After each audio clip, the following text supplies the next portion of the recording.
مرکب جاری ہے یہ بھی. یہ مرکب جاری ہے، یہ آپ کو سب کو آتا ہے. با جو ہے حرف جار ہے، اور اللہ جو ہے حرف جلالہ، تو اللہ کے لیے، اللہ اللہ پر، اللہ سے. اور وما کا مطلب ہے اور جو. واؤ جو ہے، واؤ جو حرف عطف ہے. ہاں، اور ماں جو ہے جو. ماں کا ماں معطوف ہے. یہ بھی ہم نے پڑھا نہیں ہے. یہ ابھی انہوں نے نہیں پڑھا، لیکن آپ کو پتہ ہے یہ بڑا عرصہ لگتا ہے معطوف اور معطوف علیہ کو سمجھنے کے لیے. جو جملہ اسمیہ میں آتا ہے نا، یہ ایک دوسرے کے اوپر عطف کر رہے ہوتے ہیں. کبھی یہ مبتدا بن کے آتے ہیں اور کبھی خبر بھی بن کے آتے ہیں. تو بہرحال یہاں پہ واؤ ماں اور جو انزلنا کے اوپر نا کی ضمیر لگی ہوئی ہے. ہم نے نازل کیا. ہاں، نا یہ فعل کا حصہ ہوتا ہے. انزلنا اس کو کہتے ہیں ماضی جمع متکلم. ہاں، فعل ماضی متکلم جمع. ہاں ٹھیک ہے، آپ نے ٹھیک کیا، ہم نے اتارا. ہاں ہم نے اتارا، یعنی اس میں نحنو کی ضمیر ہے نا، نام ہے ہم نے اتارا. اللہ سبحانہ و تعالیٰ فرما رہے ہیں کہ ہم نے اتارا. اللہ، اب یہ آپ کو آتا ہے اگلا والا نا، تو آپ باری باری بتائیں. اللہ جو ہے یہ بھی حرف جار ہے. اللہ اور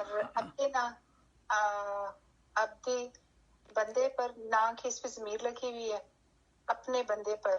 جی ویری گڈ. اب سمیرا آپ ایکسپلین کرو، آپ نے بڑا اچھا لکھ کے بھیجا تھا، بولو.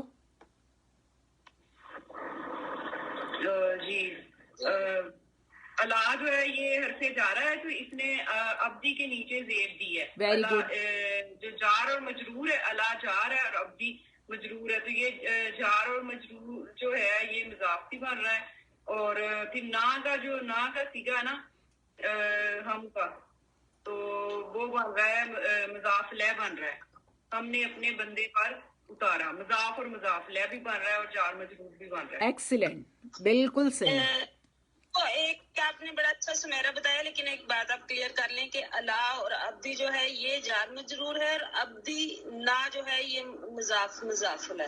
یعنی کہ آپ یہ نہیں کہیں گے کہ جار مجرور مضاف بن رہا ہے. ٹھیک ہے، یہ آپ نے بہت اچھا بتایا، آپ نے لکھا بھی بڑا اچھا ہوا تھا. مجھے سمجھ نہیں آئی، العبد جو ہے وہ ابدی.